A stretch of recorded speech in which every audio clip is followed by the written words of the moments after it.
Was kind enough to invite me here to talk about things that are deeper than the physical practice. In the modern world, most of what we experience when we go to yoga is an asana physical practice for the strength, flexibility, etc. that have to do with the physical body. But yoga offers us so much more than that. So that's what I'd like to share with you today is how can we go deeper in our practices. And when we actually start our practice of yoga today, it's going to be possibly different than anything you've experienced before. It's going to be more of an energetic practice. The physical body will benefit, absolutely, but we're really focusing on going into the subtle bodies. And in yoga, they talk about 5 bodies. We have this one, the physical, that's easy to see and work with, but we have things that are more subtle. We have the energy body. And what we're doing is we're going from the gross, the most dense, the slowest vibration of the physical body, and more subtle to a higher frequency, a higher vibration. So then is next the energy body. And the energy body is the connection. It's the doorway or the bridge from the physical to things that are more subtle, which is after that, after the energy body, we have the emotional body, and then the mental body, and even our spiritual body. And yoga has the capacity to touch and transform all of these things. So if all we're doing is a physical practice, we're really not getting an efficient practice of yoga that can offer all these benefits. So we're going to look today at how we can get into a deeper practice. And the most profound tool that we have, and I mentioned this yesterday, some of you will hear some things that I said yesterday. It's good to hear them more than once. The most powerful tool that we have for balancing not just the body, but also the energy, the emotions, and the mind is what? Thank you, Marcus. Good, exactly. The breath is our strongest ally. It's our greatest tool for balance. We know that when we're upset, our breath changes, yes, and we start breathing more quickly. And we know that old saying, take 10 deep breaths when you're freaking out, and you can calm yourself down. Because the breath is tied to the emotions and the mind. The breath is tied to the energy. And when the energy is flowing chaotically, this is chaotic. So rather than sitting down and just trying to stop my mind or being disturbed by my thoughts, I can do energetic practices that balance the energy, calm the energy. And when we do that, because the mind is directly linked to the energy body and the energy flow, by slowing down the energy and balancing it, we slow this down and we balance that. And that's a great tool. And it doesn't have to be done on a mat. We can do it any time of the day. So these are techniques that are not only for a yoga class per se or your own personal practice. If you're stressed out in the middle of the day, you can do a few things like 3 rounds of alternate nostril breathing and you feel better in a few seconds. So these are life tools. It's much more than just how do I get better at yoga. This is about how do I have a better experience of my own life moment to moment. And it's a very powerful tool. And all we need to do is apply it. And that's the thing. I hope you come here and get some experience with this practice and then realize that I can transform my being in a few moments of just deep breathing. So we talk about the 5 bodies here and the chakras, which we mentioned yesterday, are energy centers that control everything in the human experience. Everything. So when we learn to work with the chakras, we learn to begin to balance not only the body, the energy, the emotions, and the mind. You get it now? Okay, we have all of these things and they're all accessible.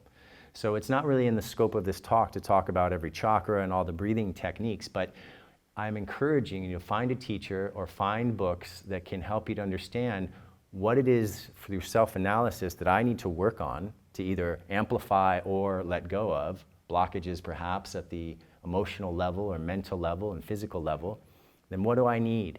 And then you find a teacher or a book that can say, well, if you do alternate nostril breathing, it's going to balance the 2 hemispheres of your brain. If you do Kapalabhati breathing, and you can actually begin to build more fire and purify the brain as well. Or you can work with the abdomen, the navel chakra, and do Bhastrika and create a fire that purifies at the physical level as well, helping with digestion or elimination. So you start to see that everything is connected, and it's all connected through the breath. So this is why I want to spend some time on this today, and it's called pranayama. Prana is that life force, the energy, the bioenergy. There's lots of different ways to refer to it. It's simply that bio-life force that animates everything in existence. And they say that in yoga and Ayurveda, Ayurveda being the sister science of yoga, these two go directly together. Yoga originally was for spiritual illumination. The physical body was a tool.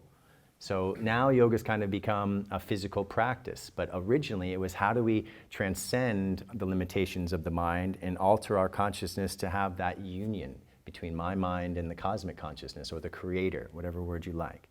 So by using the breath, as it says, they measure the lifespan by the number of breaths. So if you're breathing really quickly, stressful throughout the day, how long are you going to live? Not as long as if you slow down and breathe. And we are in a modern world, there's a lot of stress, yes? So this is therapy. And all it takes is learning how to manage your breath, and you can change your life. That's the tool that I want you to come away with today. The longer, the slower, the deeper we breathe, longer and healthier we are. And it's not, again, like I said yesterday, it's not rocket science, guys. It's not hard. It's just a matter of, it's a practice because we're not used to doing this. And what have we learned to do in our lives with stress? Breathe here. And we never fill the lungs to capacity. And therefore, we're not getting the full amount of energy. And therefore, we're also coming out of balance by having a very shallow breath. So, when the breath is unsteady, everything is unsteady. You know, you can think of times when you get angry or stressed, your breath gets crazy, your mind gets crazy. But when the breath is still, all else is still. So one should breathe carefully. Inhalation gives strength in a controlled and purified body.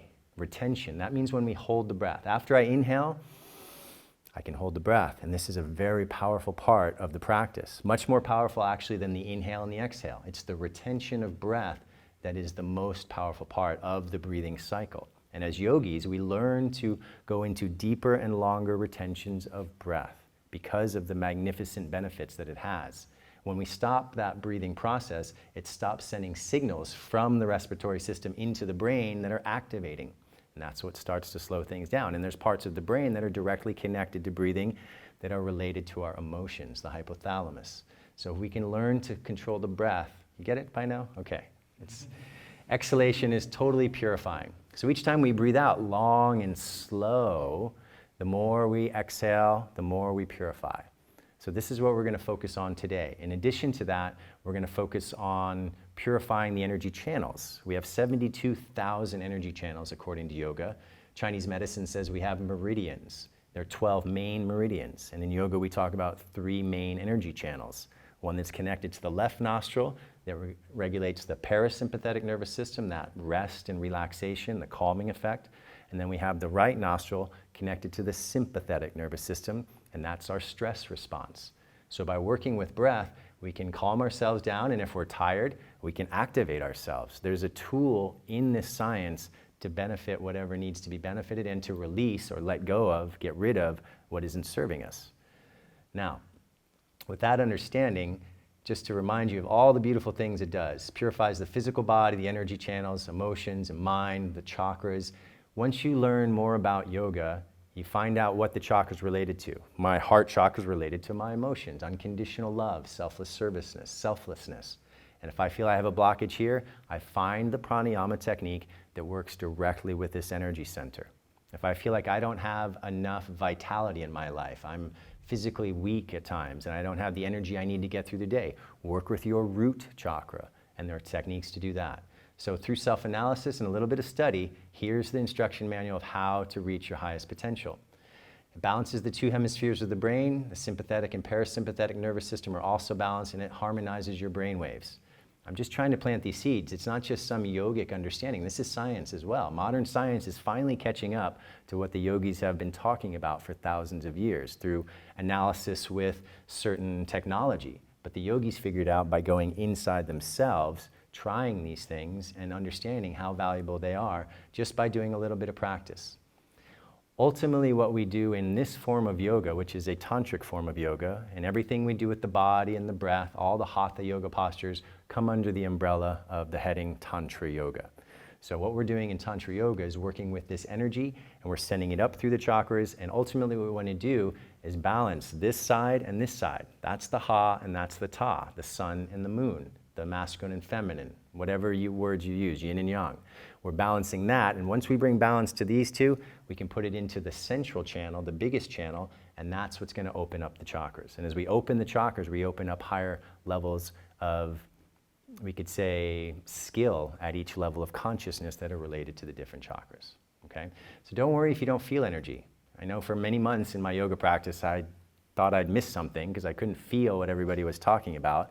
It just comes with a little bit of practice of controlling your mind enough to become aware of something more subtle. And the more we purify through our practice, through the physical postures, the breathing, right diet, right thoughts, meditation, etc., the more sensitive we become. And the more sensitive we become, the easier it is to perceive what it is that's taking us out of balance. So all of these things are feeding into each other. It's a synchronistic exploration together through the yoga science. And ultimately what we're doing is we're sending that energy into the central channel and all the way up, and we take the energy here and we join it with the highest level of consciousness, and we have what yoga means, union. The union of energy and consciousness is actually always there, but we separate it. Like I said yesterday, our dualistic mind thinks of things as good because we know bad. We know high because we know low. So our dualistic mind separates them, but there is no separation ultimately. And that's what yoga is guiding us to the understanding that there is no separation. And at moments of inner peace, we feel that interconnectedness between ourselves and everything around us. That state of inner peace where you feel connected can be expanded beyond just a moment, and it can be something that we live in. And this is accessible to any one of us if you apply the science. It's all there. It's not that we have to wait, like the yogis say, another 100,000 lifetimes to experience inner peace. We have the ability to get there today. And so today we're going to try and guide you through some practices. And like I said, we're going to work with the energy channels. We're going to do things a little differently today. I'm not trying to get you more physically fit today. I'm not trying to get you stronger or more flexible today. I want you to open your energy channels. And after we do that, with these certain movements and techniques that I'm going to share with you, we're going to do a longer breathing practice. When you do your own practice, and I encourage all of you to develop your own daily practice, whether it be 5 minutes or 10 minutes. It doesn't have to be 2 hours. But if you're not doing something each morning to bring yourself into balance, how do you start the day? So if you can spend 5 minutes, 10 minutes, instead of doing something else that may not be balancing, you all know what I'm talking about, come back and spend a few minutes on healing yourself. Because it's your responsibility to take care of your health and your evolution. Nobody else can do it for you. And as I said yesterday, the happier you are, the happier the people in your life are. So it's a gift not only to yourself, but to everybody that's around you. Now, the kundalini is essentially this dormant energy that's our spiritual spark that lies symbolically coiled around the base of the spine 3.5 times. Why 3.5? Well, we have 3 levels of consciousness: waking, deep sleep, and dream state. But there's something beyond that state of interconnected, illuminated consciousness where there is no more duality. So 3.5 times, and if we do certain practices, whether it be with physical or the breath or the meditation, we can actually wake that up, and as it wakes up, it starts to open up the energy channels and it opens up the chakras, and then we step into our highest potential.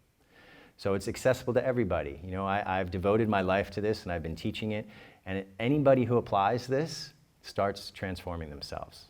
And if that's something you're interested in, then make this a priority in your life. It's very, very simple. The question is, what is your priority in your life? You know, we could all spend time on the computer, on the phone, and doing things that are not, there's nothing wrong with these things at all. Of course, they all play a part in our lives. But spend some time balancing yourself every day. And little by little, day by day, you start to feel better. I mean, that's really what it's all about, is how do we feel better? Because we'd like to be happy and healthy and have a peaceful existence and relate to each other in a harmonious way. So here's an instruction manual. Now, what this does lead to with all this breathing practice is actually meditation. And for some reason, meditation has been left out of many modern yoga classes. But ultimately, what all of these things are leading to, from the foundation of the physical practice, as we go up through the pyramid, then we go to the breathing practice, and at the peak of the pyramid is meditative state.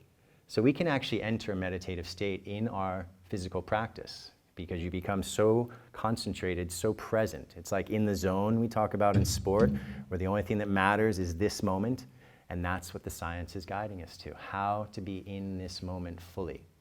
Where are we most of the time? Thinking about what happened before I got to class or wondering what I'm going to eat after class. There's so many things that take us out of this present moment.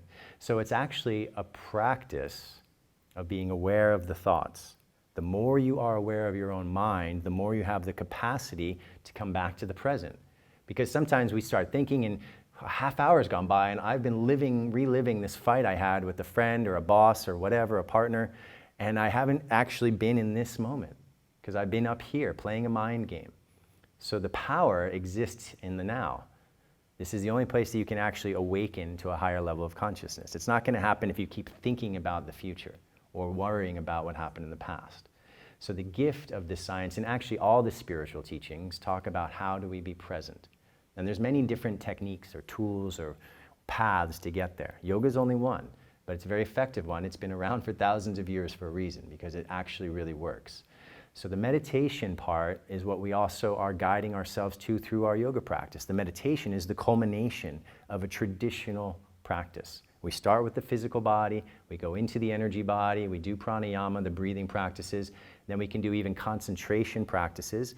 But these three things can all be done simultaneously in the physical practice. I'm moving my body, I'm doing my ujjayi pranayama, the deep, slow, rhythmic breath, and my mind is focused either on my breath or on a physical movement.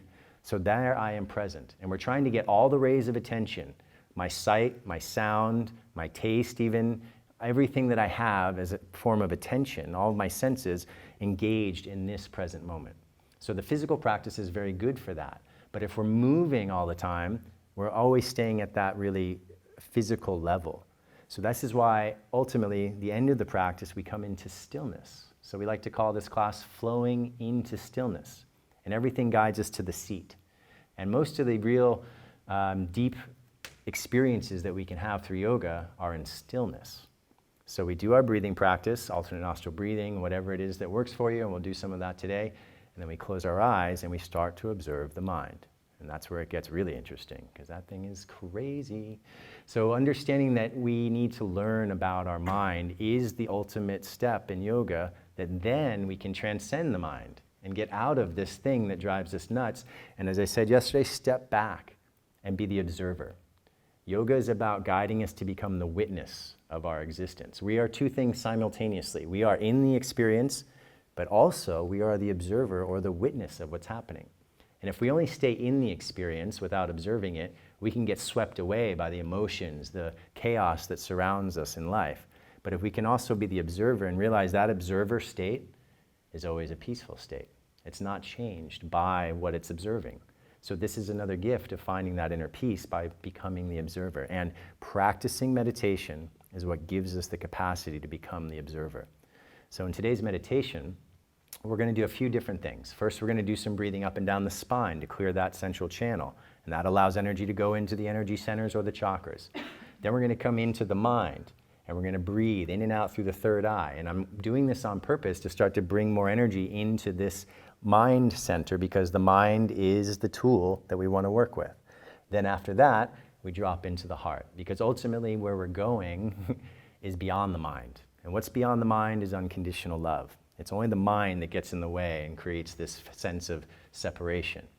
The mind is the ego. So when we can get the mind to relax a little and step into that state of observing it, and it can still go crazy, but if you're the observer, it's not bugging you anymore.